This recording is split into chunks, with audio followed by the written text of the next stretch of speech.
Alright, what's up guys? Welcome back to the channel.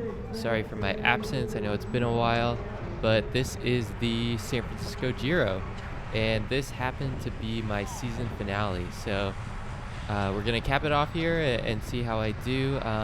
It's been an okay season. I'm planning on making a few videos now that it's off season and I have more time. I'm gonna make a season kind of recap and talk about what I think went well and what didn't. I'm gonna make a video that I've been working on for a long time, that is how I got to category 1, and I'm gonna break it down with what I did training wise, on the bike things, how I raced, and everything off the bike, because that is equally important. But let's jump into this video and yeah, see how I do. I just was hassling Chris Reichert because the Mike's Bucks guys have radios this race, but as you can see from that arrow and that flag, there was a little bit of wind, and it was like a tailwind on the downhill section. So we're on the short climb that really is not super consequential. You hit it at pretty good speed, and then you're faced with this really long straightaway that's a slight downhill. So people would pick up speed, and this was a good place to try to ride wheels up to the front if you could. But yeah, it would oftentimes fan out kind of like it is now, and it makes for a little bit of a dicey situation. But yeah, we had a pretty good squad here. I think we had 5 or 6 guys. As I say, a dicey situation, I just rip over on the inside. And these 2 turns were not super consequential. They were bumpy, and then the second one was slightly off camber. If you ran too wide to the outside, you can probably see that.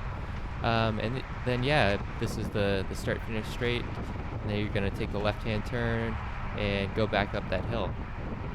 But yeah, we had a good squad. The normal players in NorCal were here: Mike's Bikes, Project 74, Performance Bike, tons of strong riders, strong single riders.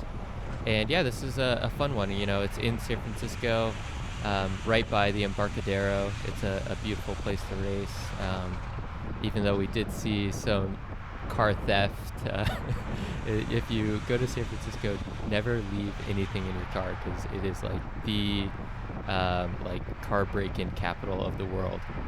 But yeah, let's see how we approach this. My job was to kind of sit in. We were going to go for the field sprint, me and Matt.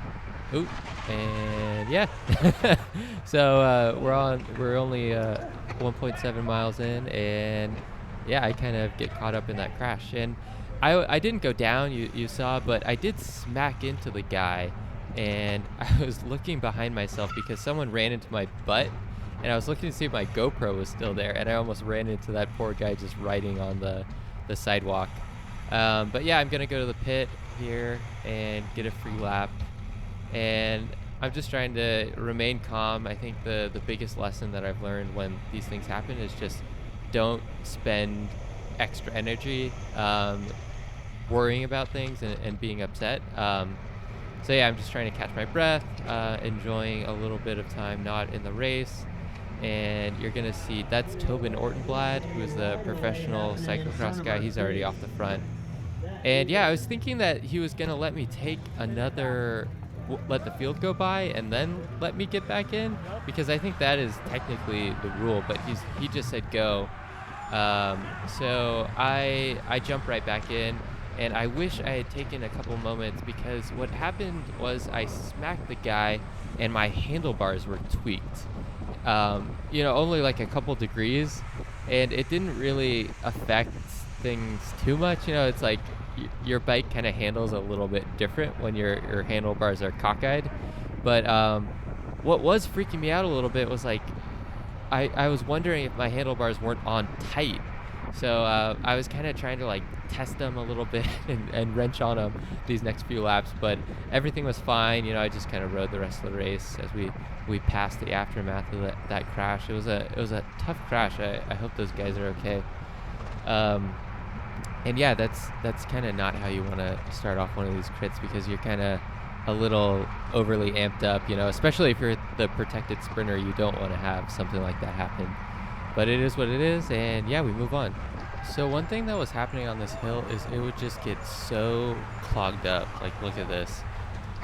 So this is just the telltale signs where being at the front is better because you're not gonna be in this accordion effect.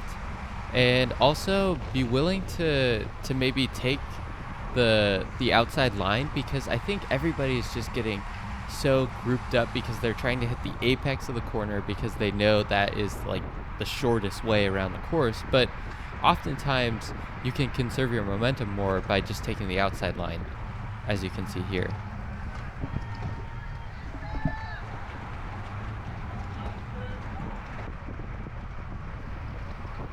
So I think one thing with amateur bike racing is, even if you're the protected sprinter, you kind of have to be willing to cover moves, because if there's a break off the front that has 10 guys, it's not really worth, you know, sitting in the pack and just being a sprinter. So I was on the wheel of this rider with the kind of gray top. That's Gavin.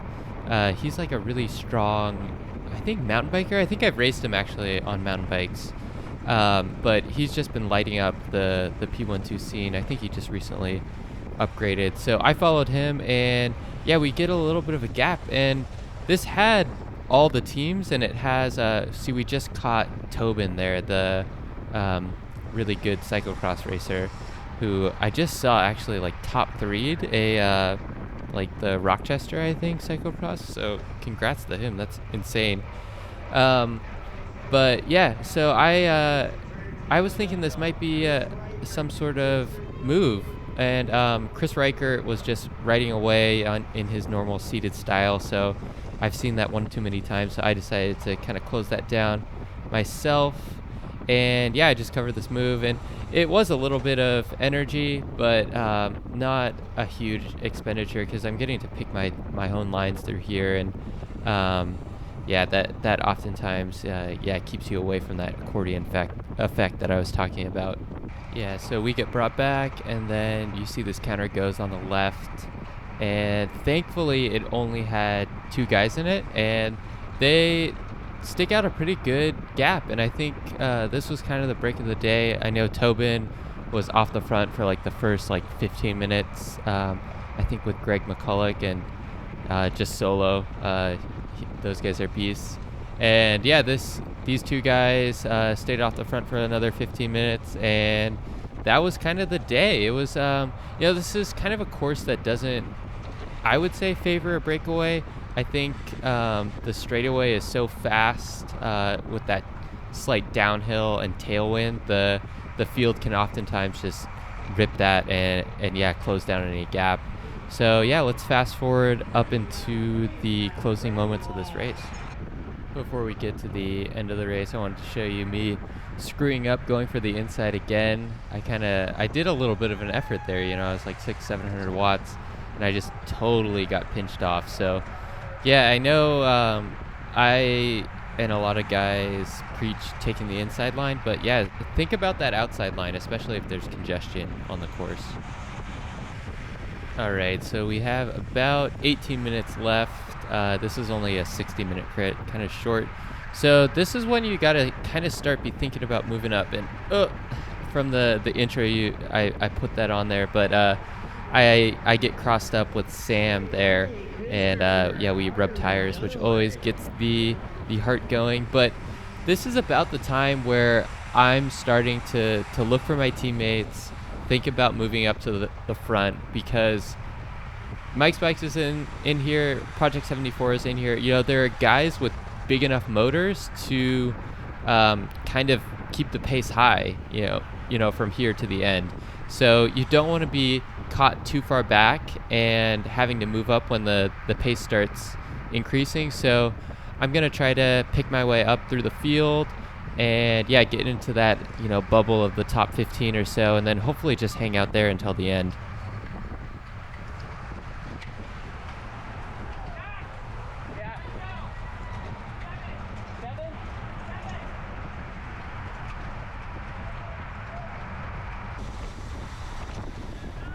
All right, so I've tried to pick my way up to the front. It obviously wasn't super easy because my heart rate is up there in the 180 beats per minute range, which isn't super high, but yeah, it's getting up there. But yeah, I make it up to the front, and we're gonna go through the start finish, and we have 4 to go right here. And you can see Mike's Bikes has a pretty good lead out going. They're making use of their radios, I guess, their fancy radios. So I'm thinking that I'm in a pretty good spot here, especially if they keep the pace up. So I found my way onto Matt, my Terun Elite teammate up there in the pink. And yeah, we kind of just were like two ships in the night. You know, we were having trouble sticking on each other's wheels. Again, this is just like something that we totally need to work on for next year, is just being cohesive and riding together, because I think that the problem is we both are just so used to freelancing that we just go back to that. That's like our default. And you can see I'm having to do this little effort here to not get swarmed. Yeah, foreshadowing of things to come, but you can imagine that the swarm comes on that uphill. And what happened here is, so Tim from Mike's Bikes just attacked, and this caught everybody by surprise because they were doing a lead out. But what happened was their designated sprinter, Ryan, got a flat, and yeah, they kind of had to scramble into some sort of plan B. And yeah, I guess that's where having radios is kind of nice, because you can sort of communicate that pretty robustly. So yeah, he's off the front, and now we're in a little bit of a scramble mode, but this is almost a good thing, because it's really, like, you guys know Tim from my other videos. He is, you know, he's probably going to be a pro here pretty soon. And yeah, he's keeping it really fast. He's a really good carrot for everyone. So this is helping me conserve my position. And yeah, I would be much happier if I was up there on my teammate Matt's wheel, but it is what it is. All right, so a little bit of bumping and grinding going on, pretty standard for the last few laps of the crit.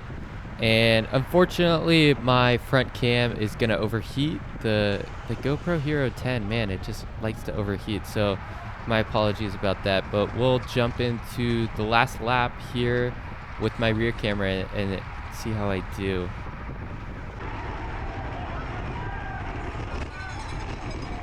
All right, bell lap. This is it. I should have mentioned, this was a really, really hot day. It was like 115 degrees where I lived, and San Francisco is usually really temperate, so it was like 90 in San Francisco, but that's like a really, really hot day for SF. So we're coming into the hill, and I'm just gonna try to take a really good run at it and try to pass as many people as I can. But as you can see, it's pretty fast. I think I'm probably like in the top 6 right now. And yeah, these performance guys are gonna put on a little bit of a show. I think that's Jeff leading out Taylor, and they are gonna go for a little lead out, and that's Jeremy behind me. So the lead out guys are peeling off. Project 74, they got things together, and they did a really great lead out. And yeah, we're just gonna come into these last 2 turns, and I go for this move on the outside of I forget who it was actually, and I totally get pinched off there, and this is just how I finished. So yeah, it was a fun race. I think I got 5th, so it was a nice kind of way to cap off the season with the top 5. You know, like I said, I'm gonna do a little video on like critiquing my season, and yeah, talk about what went well, what didn't. And yeah, I'm excited for the off season. Gonna talk about training. I got some video ideas, so I promised I would never say like, comment, subscribe again. But yeah, if you're interested in some things coming up, yeah. Thanks again for watching, and see you in the next one.